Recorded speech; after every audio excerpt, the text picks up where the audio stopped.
आदित्यनाथ जी, 3 आदमी हमने हिंदुस्तान में छांटे हैं जिनका काम दिन भर भाईचारे की बात करना नहीं, कटो, मारो, फेंको, खोदो, ये करो।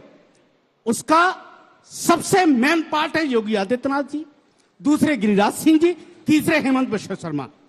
चलो भाई देखो अब मैं क्या करता हूं। हो रहा है, अगर अतिक्रमण हटाते हुए, बिजली चोरी करते हुए सांसद, ये सब वहां पर प्रशासन कर रहा है, बीजेपी का लेना देना नहीं है, वो शत्रुता नहीं फैला रहे हैं, कह रहे हैं। देखिए, सबसे पहले तो मैं ये चाहूंगा, एक एडवाइस देना चाहूंगा अंजना जी में, कि नरेंद्र मोदी जी को, सर संचालक मोहन भागवत को और योगी को, तीनों को पहले बैठ के आपस में एक मशवरा कर लेना चाहिए कि जो आपस में इनके जो मिसअंडरस्टैंडिंग है, रिफ्ट, उसको पहले खत्म करना चाहिए। मोदी जी बात करते सबका साथ सबके विकास की, चिंता हो रही है। नहीं, चिंता सुनिए, अरे बहुत बड़ी चिंता देश को आ गई है। हाँ। मोदी जी सबका साथ सबका विकास की बात करते हैं, किसके साथ बैठते हैं, संचालक किसकी बात करते हैं? हाँ। खुदाई मत करो, क्या मिलेगा, रोज शिव खोद के मंदिर क्यों खोद रहे हो, मस्जिद को। अब उसके बाद योगी जी खुदाई कर रहे, तो तीनों में इतना प्रॉब्लम है।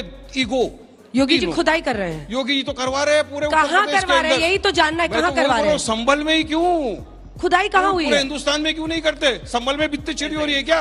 और संभल में अगर चोरी हो रही है तो इतने साल से प्रशासन क्या कर रहा था? ये फंस गया सीएम। तो प्रशासन क्या कर रहा था? वो भाई साहब सुनिए, वो जो वहां पे कर्मचारी थे वो क्या कर रहे थे? खाली संभल में ही वित्तीय चोरी हो रही है क्या? आप इंक्वायरी करिए यूपी के और जगहों के ऊपर, देश की और जगहों पर क्या क्या हो रहा है, मगर संभल में ही सब क्यों करना है? क्योंकि 65% मुस्लिम आबादी है। जहां पर मुस्लिम बहुमूल्य आबादी है वहीं पर इनको खुदाई करना है, वहीं मस्जिद में जाके खोदना है, वहीं मंदिर ढूंढना है। अरे साहब, अगर 800-900 साल पुरानी कहीं भी खुदाई करेंगे अंजना जी, तो कुछ ना कुछ मूर्ति पूरा देश ले लेंगे क्या? पूरे देश की मस्जिदों को खोद देंगे, वारिस पठान के घर की भी खुदाई कर देंगे, मेरे भी घर के नीचे अगर देखेंगे तो क्योंकि कांग्रेस पार्टी की तरफ से राहुल गांधी जी वहां बार बार जाने की कोशिश भी कर रहे थे, फिर उन्होंने संभल के पीड़ितों को यहां पर बुलाया मिलने के लिए। अब बीजेपी पलट पलट के पूछती है कि बहराइच में हो, जहां पर हिंदू मारे जाते हैं आप लोग के नेता पूछते नहीं है, जहां पर मुस्लिम मारे जाते हैं आप वोट बैंक की वजह से आतुर दिखते हैं मिलने के लिए। नमस्कार मोदी जी, थोड़ा सा घबरा गए क्या? अंजना जी, हाथरस में वो हिंदू नहीं थी, अरुण वाल्मीकि, जहां प्रियंका गांधी गई, राहुल गांधी जी भी गए, हाथरस राहुल जी गए, प्रियंका जी आगरा गई, वो लड़की हिंदू नहीं है क्या? अरुण वाल्मीकि हिंदू नहीं है क्या? जो लखीमपुर में किसान, इनके ही नेता के बेटे ने रौंदे, वो क्या हिंदू नहीं थे क्या? तो ये बात यहाँ इस बात की नहीं है कौन हिंदू कौन मुस्लिम, ये बात आज ये जो बच्चे यहाँ बैठे हैं, ये जो आज की पीढ़ी है, इसके भविष्य की है। 1526 में क्या हुआ वो आज हम 2024 में लेकर बैठे हैं। संभल में बच्चे स्कूल नहीं जा रहे, संभल बंद कर दिया गया, लोगों के व्यापार वहां ठप कर दिए गए, क्या उससे इन बच्चों का, संभल वासियों का भविष्य चलेगा? अंजना जी, सच्चाई की बात यह है, 1991 का जो एक्ट बनाया गया था वो इसीलिए बनाया गया था, वर्शिप एक्ट, कि जो स्थिति जहां है उसे यथास्थिति रखिए 1947 के बाद की, जहां जो था वहां वो रहने दीजिए, छेड़छाड़ मत कीजिए, आपसी भाईचारे और सौहार्द को खत्म मत कीजिए, इसलिए वो बनाया गया। लेकिन आज उसके साथ लगातार छेड़छाड़ हो रही है। अंजना जी, 1 सेकंड और लूंगी। 5.9 मिलियन केसेस हैं कोर्ट में पेंडिंग, हाई कोर्ट में, और सुप्रीम कोर्ट में 83,000। लेकिन ये केस जो 19 नवंबर को पिटीशन फाइल हुई, क्यों, क्या हुई? तुरंत 30 नवंबर को इसकी जजमेंट आ गई। अरे बहुत बच्चियां रो रही हैं, बलात्कार हो रहे हैं, लोगों की हत्या हो रही है, उन केसेस की सुनवाई नहीं हो रही। लेकिन लगातार ऐसे केसेस की सुनवाई होती है, आपसी भाईचारे को बिगाड़ा जाता है। ये जो बच्चे यहाँ बैठ के पढ़ रहे हैं, इनके भविष्य से खेला जा रहा है। बंद कीजिए, बंद कीजिए, इनकी नौकरी के बारे में बात करिए, इनकी शिक्षा के बारे में बात करिए, इनके आने वाली, एक सेकंड, अभी इस बात लोग बोल रहे हैं सुधरो रे, अभी तो सुधर जाओ। वाले आपसे दो बातें हैं। प्लेसेस ऑफ वर्शिप एक्ट 1991 आपकी इस मनोकामना की इजाजत देता ही नहीं है, तो कहिए सरकार से बदल दे कानून। ए बी, मोहन भागवत जी खुद कह रहे हैं कि बंद कीजिए, हिंदू नेता बनने के लिए सब हो रहा है, तो क्यों कर रहे हैं आप? मेरी उम्र 70 साल की हो गई है, मैं आज तक टिकट के लिए कहीं गया नहीं, कहीं मैंने बायोडाटा दिया नहीं, और मुझे न नेता बनना है ना भी नेता बनना है। मैं कार्य कर रहा हूँ, करता रहूंगा, और मेरे इस मंदिर आंदोलन में कोई भी कहते मुझे कि मैं पीछे हटने वाला नहीं हूँ। मौलाना सीनियर एडवोकेट से, senior advocate, Wake up to reality.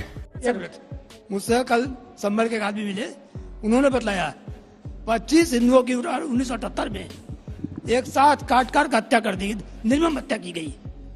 एक गुप्ता जी उनका पूरा किस्सा है। 25 आदमी एक साथ काट दिए गए। तो भाई फाइल तो खुलेगी, और जो अत्याचार हुआ है उसका हिसाब होगा। ठीक है, इसका जवाब आप दीजिए। वो कह रहे फाइल तो खुलेगी, अत्याचार हुआ है तो उसका हिसाब होगा। नहीं सारुण के यहाँ कुछ तो गड़बड़ है, जरूर कोई ना कोई गड़बड़। अंजना जी बहुत बुजुर्ग हैं जैन साहब, मैं जैन साहब से एक बात पूछना चाहता हूं कि किसी आदमी ने आपको मना किया है कि आप फाइल मत खोलिए? आपने सपने में देखा है? आपको सपना बहुत आता है आजकल। सुन ली, देखिए आप बोल रहे थे तो मैं इत्मीनान से सुन रहा था। आपको सपने भी आते हैं कि इस मस्जिद के नीचे मंदिर है, वो भी आप मीडिया में बयान कर देते हैं। दूसरा, अगर संभल में कोई मंदिर निकल रहा है, वो निकल नहीं रहा है, वो ऑलरेडी था वहां पहले से, और उस मंदिर पर किसी ने कोई ऑब्जेक्शन नहीं किया। आप जाइए पूजा कीजिए, कौन मना कर रहा है आपको? बंद करो, हाथ जोड़ के मैं मोदी साहब से गुजारिश करता हूँ आपको। दूसरी चीज, आप बार बार एक बात कहते हैं मेरी ये मनोकामना है, तो पूरा देश खोद डालिए, और तो कोई काम बचा नहीं है यहां। अब आ जाते हैं आपके जो संभल में चोरी पकड़ी गई, मुझे नहीं पता किसने चोरी की, क्या नहीं चोरी हो रहा, मुल्क में सबको पता है क्या क्या चोरी हो रहा है।